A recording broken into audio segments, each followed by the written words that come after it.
voyez cela, c'est une femme d'affaires. C'est une chef d'entreprise. Son mari, c'est le directeur général de 1xBet Cameroun. Son mari, multimilliardaire.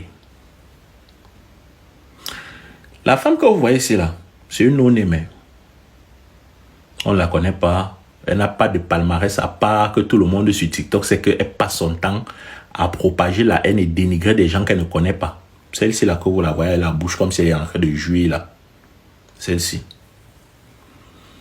Celle-ci était tranquille, sans avoir de problème. Elle s'est mise à dénigrer celle-ci, qui ne la connaît pas, qui ne côtoie même pas les mêmes lieux qu'elle. Ils n'ont rien d'avoir ensemble. Sous prétexte que celle-ci est célèbre.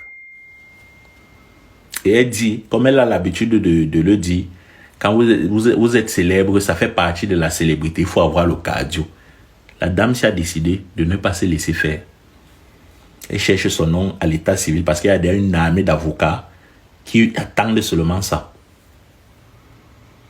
Parce que celle-ci va subir des poursuites judiciaires. Et je vais encore vous rappeler le contexte pour que vous compreniez bien. Celle-ci, c'est la femme d'un milliardaire. Celle-ci, c'est une non-name. Elle se débrouille dans les petits jobs, les petits boulots. Ça veut dire que si celle-ci amène déjà celle-ci en justice, même seulement l'argent pour le procès payer des avocats, celle-ci n'a pas. Mais c'est elle qui cherche les problèmes.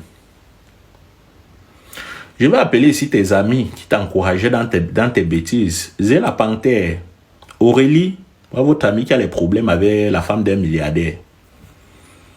Parce que quand vous êtes dans les réseaux sociaux ici, le pire c'est que vous êtes des adultes. Vous vous dites que ce que vous dites est sans conséquence. Parce que vous êtes couvert par l'anonymat. On ne connaît pas vos noms, on ne connaît pas où vous habitez. La femme, si seulement sur TikTok, a 2 millions d'abonnés. Tu penses que parmi ces 2 millions d'abonnés, il n'y a pas quelqu'un qui te connaît?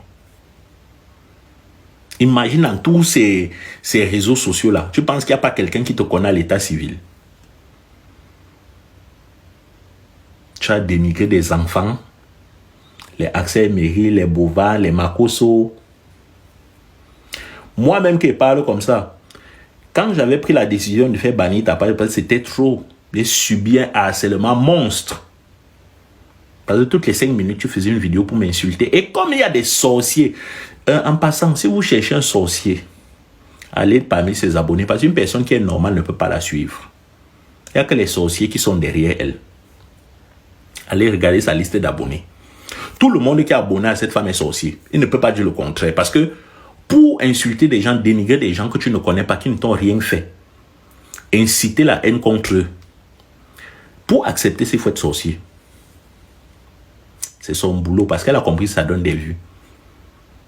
Je savais que tu allais finir comme virgule criminel. Tu avais les mêmes symptômes. Dénigrer des gens pour te faire des vues. Parce que tu calcules la monétisation de TikTok. Une monétisation même qui ne vaut même pas celle d'un mendiant. Parce qu'un mendiant qui tend la main au bord de la rue gagne même plus que ce que nous on gagne sur TikTok là. Voilà maintenant. Tout ce que tu as eu à travailler sur TikTok, ça va partir maintenant dans la justice. Et tu vas encore ajouter. C'est très facile de parler. Et je préfère te dire, parce que tu sais, moi je suis pas hypocrite. Quand j'avais fermé ta page, je viens te dire que c'est moi qui ai fermé ta page. Dès que ton nom sort à l'état civil, ma plainte va suivre. Parce que j'ai encore toutes les vidéos où tu m'insultais, où je subissais le harcèlement. Et fait les captures d'écran, même des commentaires que tu encourageais. Qu'on m'insulte et on me dénigre. Tout ça, tu vas assumer. Tout ça, tu vas assumer. Dès que ton nom sort seulement, sache qu'après sa plainte, ma part vient. Et moi, il ne veut pas te cacher. Il veut seulement demander le dédommagement. Il veut te demander une somme que tu vas travailler tous les jours. À la fin du mois, un coupon me paye. C'est ça que je vais te demander. Dédommagement. Et ma plainte va passer par l'intermédiaire d'un avocat. Donc ne pas directement déposer ça. Et pas chez l'avocat avec les preuves. On va te faire vivre ça.